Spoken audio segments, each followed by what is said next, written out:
السلام عليكم ورحمة الله وبركاته. الحمد لله رب العالمين، والصلاة والسلام الأتمان الأكملان على المبعوث رحمة للعالمين سيدنا وحبيبنا ومعلمنا مصطفى محمد صلى الله عليه وسلم وعلى آله وصحبه وسلم. أما بعد، يكون نشمي الله سبحانه وتعالى أما هنا من شر سكاركم إيمان محمد صلى الله عليه وسلم من أبينا وسنين لبنا ومكرشنا وزاكم زاكم مكرشنا نسأل الله سبحانه وتعالى كويا الشمر اللهم آمين. وظني ما قرأ الله سبحانه وتعالى دوكم من حديث يأتينا قد توم جتاب جوامع الأخبار حديث هو كل البناء الإسلامية كان وسيء وكيوم من إبلاغ الإسلام. حديث يأتينا أبي موسى الأشعري رضي الله عنه قال: يرفزتي نميمان محمد صلى الله عليه وسلم يرفزتي: المؤمن للمؤمن كالبنيان يشد بعضه بعضا. mwemera kuwundi mwemera ameze nk'inyubako, igice kimwe cyayo gikomeza ikindi. washabbaka baina asabi'ihi. icyo gihe n'umwimana sallallahu alayhi wasallam iri kuvuga iyi mvugo yafatanyije kwa kumufatanya intoki hagati y'izindi ukazegeranya. niko yarimo kweka ati ubumwe bw'abayisilamu cyangwa se umuyisilamu mwemera kumwemera bakwiye kuba umwe, bakwiye kuba inyubako imwe, bakwiye kwirinda icyatuma iyo nyubako niba yubatse icyatuma gishobora kuba cyayisenya. hadithi yaciye na muttafaqun alayhi. faya ibadallah, almu'minu la ya'ishu li nafsihi faqat. iyi hadithi twigisha ko umwemeramana nyakuri ntabaho yireba wenyine gusa, ahubwo abaho afasha abandi, abashyigikira kandi akabatera n'inkunga mu gihe afite ubwo bushobozi. Abayisilamu iyo bavuze al-bunyan, inyubako ibikomeye y'amatafari yayo afatanye neza, ni nako Uislamu cyangwa se nako Abayisilamu bagomba kuba kal-jasadil wahid, bagomba kuba nk'umubiri umwe, bagashyigikirana mu byiza ndetse bakanaterana inkunga mu bihe bikomeye, ndetse bakanabana mu bihe bagakomezanya mu bihe bitoroshye.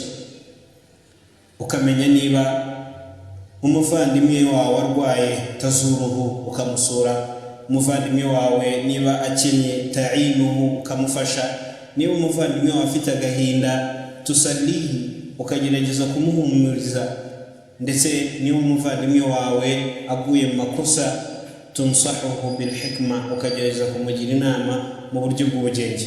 intumwa y'Imana sallallahu alayhi wasallam yafatanyije intoki zayo kugira ngo itwereke ko al-quwwatu fil wahda, ni ukuvuga ngo imbaraga ziba mu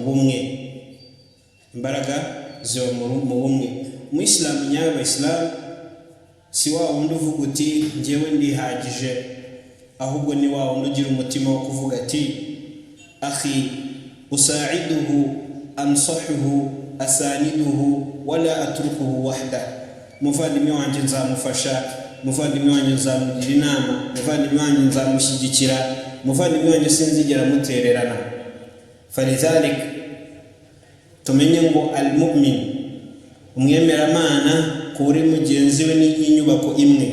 twirinde ikintu gishobora kudutandukanya, twirinde amacakubiri, twirinde urwango, twirinde inzangano, twirinde amashyari, kubera ko ibyo byose ni bimwe mu bintu bishobora gutandukanya abantu kandi bari kumwe. tunibuke ko shaytan alayhi la'natullah, umuvumo w'Imana mubeho, bimwe mu bintu bimushimisha no kubona abantu batandukana, bimwe mu bintu bimunyura ntabwo ari uko anyuzwe no kuba kanaka yasambanye cyangwa yibye cyangwa yishe, ahubwo iyo abonye umuntu yatandukanye n'undi mugenzi we nicyo kintu cya mbere kimushimisha.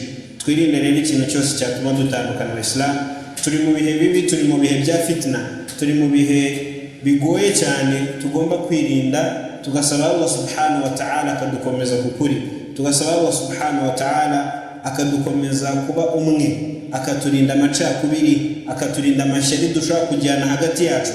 niba ubonye umuvandimwe wawe yarateye imbere, reka kumugirira ishyari ushake kumwicisha, reka kumugirira ishyari ushake kuba wamurogesha, reka kumugirira ishyari ushake kuba wamuteza ibigeragezo. Abayisilamu ahubwo umushyigikire, umube hafi, umuhe inama igihe azikeneye. ibyo byose nibyo bizatuma abantu bashyira hamwe, abayisilamu abemeramana dushyira hamwe. Ariko mu gihe tuzajyana amashyari ndetse n'inzangano za hato na hato, icyo gihe nta wahdaniya tuzaba dufite, nta gushyira hamwe tuzaba dufite. Falidhalika ayuha almuslimun, yemwe abayisilamu, ndabagira inama nanjye niyibagiwe, alquwwatu fil wahda, imbaraga ziba mu gushyira hamwe. Nta muntu wihagije ubaho, umuntu wese akenera undi. Bayisilamu, umuntu wese akenera undi. Ni nayo mpamvu uzabona umubyeyi abyara umwana, kubera iki? Aba akeneye ko umwana azamufashaho wazaba atabashije. Falidhalika, kuko iyo umuntu yaza kuba yihagije, aka kanya ntekereza yuko nta muntu wari kuzajya abyara, kuko buri kimwe cyose kuzajya bakibashije. Ni nayo mpamvu rero umuntu abyara kugira ngo ashyire hamwe, akore umuryango. Bayisilamu, umuryango ni ikintu kinini kandi kiba kigomba kugaragaza abantu bashyize hamwe. Ntabwo umuryango ari ikintu kigaragaza amacakubiri. Bayisilamu, twirinde rero ikintu cyose cyatuma ducana amacakubiri hagati yacu, dugirana inzika, tujyana amashyari adakenewe. Ahubwo dushyire hamwe, dusabe Allah subhanahu wa ta'ala ko yakomeza umubano wacu kandi agakomeza kuduteza imbere ko tubyifuza. Tunamusaba yuko ari waduhitiramo ibyiza, kuko imitima yacu ndetse n'amarangamutima yacu ashobora kuba yahitamo ibyiza, ariko twebwe mu by'ukuri atari byo byiza kuri twebwe. Falidhalika, tugerageze inshallah, dusabe Allah subhanahu wa ta'ala akomeza umubano wacu. Wa sallallahu ala sayyidina Muhammadin sallallahu alayhi wa sallam. Wassalamu alaykum wa rahmatullahi wa barakatuh.